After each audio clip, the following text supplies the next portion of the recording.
O dólar elevado acima de 5,50 veio para ficar. Eu sei, você tá cansado de pagar caro no dólar ou ficar sonhando com um dia que você vai poder sair do país, viajar de novo para fora, comprar um monte de coisa pela internet. Mas infelizmente tem 3 coisas que vêm segurando o patamar do dólar lá em cima. Eu vou te contar quais são essas coisas, mas antes eu queria já te perguntar se você pudesse viajar para qualquer lugar do mundo, não existisse pandemia, não existisse dólar caro, para onde você iria hoje? Deixa no comentário aqui embaixo.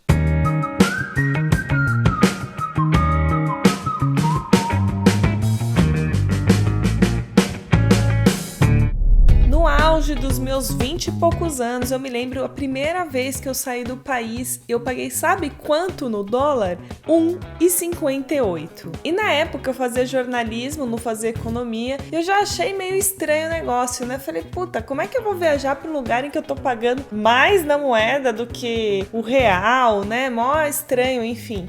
Fiz lá meu mochilão por Machu Picchu, Bolívia, Peru, um monte de lugar, e olha só onde a gente tá hoje, né? 5,80 o dólar, gente. Então hoje, Econoiker, eu vou falar de 3 coisas. Por que o dólar flutua tanto? Por que o dólar alto é tão ruim para a economia? E por que esse dólar tá tão elevado em 2021, minha gente? Então, começando pelo princípio, por que o dólar muda tanto? A cotação que a gente vê lá nas páginas de jornais, 5,50, 5,60, 5,80, nada mais é do que o preço do dólar que a gente está pagando. Se o dólar está em 5,80, significa que para você comprar $1, você tem que desembolsar R$ 5,80. E a moeda se valoriza, ela sobe de acordo com oferta e demanda, é como se fosse um produto de fato. O dólar nada mais é então do que um produto, e sendo um produto, ele segue a lei da oferta e da demanda, ou seja, quanta gente está vendendo dólar e quantas pessoas estão procurando dólar. É como no mercado do imóvel, se tem pouca gente vendendo imóvel e ao mesmo tempo muita gente procurando,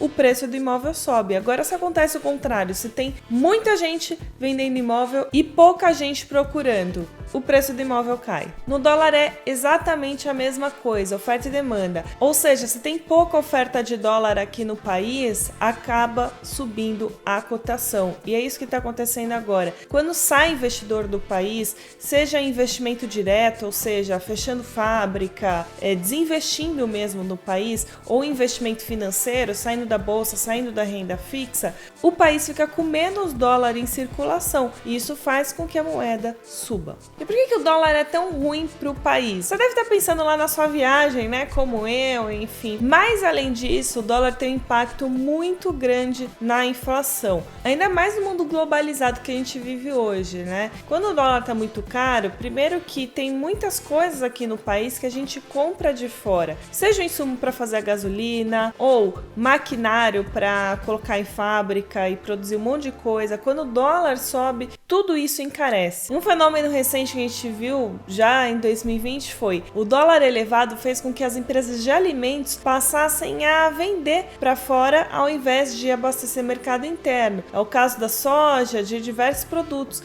E quando você está falando que o país está vendendo mais soja lá para fora, isso está encarecendo, cara, não é o preço da soja, é o óleo da soja, todos esses produtos derivados que a gente acaba consumindo aqui. A própria alta da carne também que a gente tem visto, apesar que recentemente deu uma queda, tem muito a ver com o dólar caro. Ou seja, dólar elevado significa inflação. E inflação significa o quê? Sinal amarelo no Banco Central. O Banco Central, na última reunião do Copom, já decidiu elevar um pouquinho não, até significativamente, a taxa de juros básica da economia Selic para 2,75% ao ano, e não é à toa. Eles estão vendo que tem uma pressão inflacionária e os preços realmente podem subir mais até o fim do ano. A expectativa é que o juro suba ainda mais em 2021, deve atingir o patamar aí de 5, 6%, o mercado está estimando. Juro elevado significa o quê? Menos crédito na economia. Então fica mais caro para o consumidor pegar crédito, fica mais caro para a empresa pegar dinheiro e construir fábrica, contratar gente, ampliar os negócios. Então,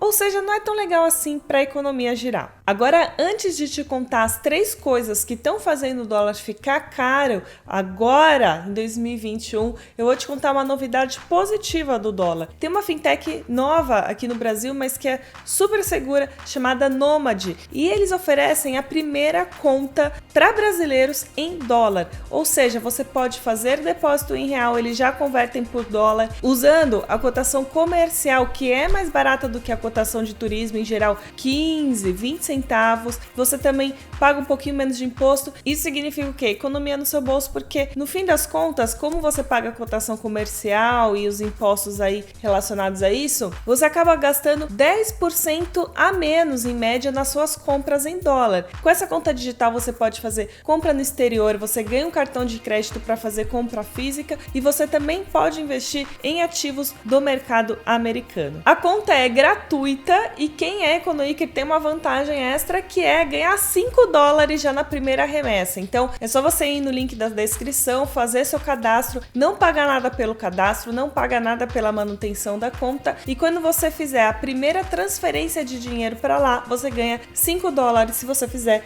em até 7 dias. E vai lembrar também que para abrir a conta você precisa de um documento só, que é o quê? Passaporte brasileiro válido. A conta, lembra, é lá no exterior e o passaporte vai ser o seu registro de tudo. Mas voltando, são 3 coisas que têm segurado o dólar num patamar muito elevado. A primeira delas é o juro baixo. A gente viu que recentemente o Copom elevou a Selic de 2% para 2,75% ao ano, mas isso é muito baixo em relação ao nosso histórico financeiro. Lembra? O juro já chegou a 14%, 15% ao ano. O investidor estrangeiro acompanha isso. Se o juro ficar muito baixinho, o nosso mercado fica menos atrativo para quem está olhando lá de fora, né? Porque, enfim, o nosso risco acaba não compensando tanto assim essa taxa de juros tão baixa. A renda fixa fica menos atrativa, o investidor estrangeiro tira o dinheiro daqui e leva lá para fora. Assim como todos os países do mundo, o governo brasileiro gastou bastante para a gente conseguir lidar com a crise, ainda está gastando. O auxílio emergencial é um exemplo. E com isso, a gente gastou mais ou menos 9% do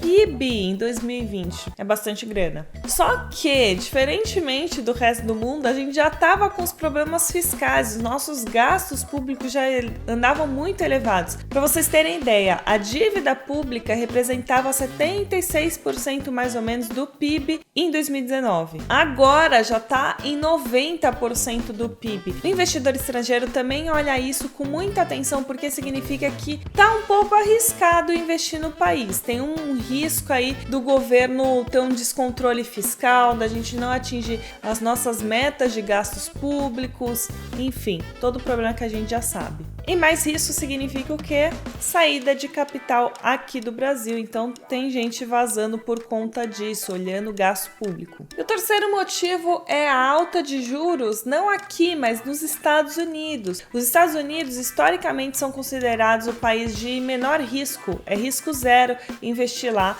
E por conta de uma preocupação aí com a inflação, eles estão aumentando a taxa de juros. Isso faz com que o investidor estrangeiro fale, caramba, se os Estados Unidos estão pagando mais, por que eu vou ficar aqui no Brasil? O título americano com vencimento em 5 anos já aumentou os juros de 0,60% para 0,80% ao ano. Tem título americano que está pagando mais ou menos 1,50% ao ano. Isso é até ruim no sentido da bolsa americana, porque em média o retorno com os dividendos lá nas empresas americanas é de 1,50%. E isso está gerando uma competitividade até com as ações, para vocês terem uma ideia. Notem que dos 3 fatores que estão impactando o dólar, juro baixo aqui no Brasil, juro elevado nos Estados Unidos e gastos públicos um pouco descontrolados aqui no Brasil, a gente está lidando principalmente com um deles, que é juro baixo. A Selic deve subir até o fim do ano, como eu mencionei, mas juro americano a gente não controla e gasto público provavelmente a gente não vai conseguir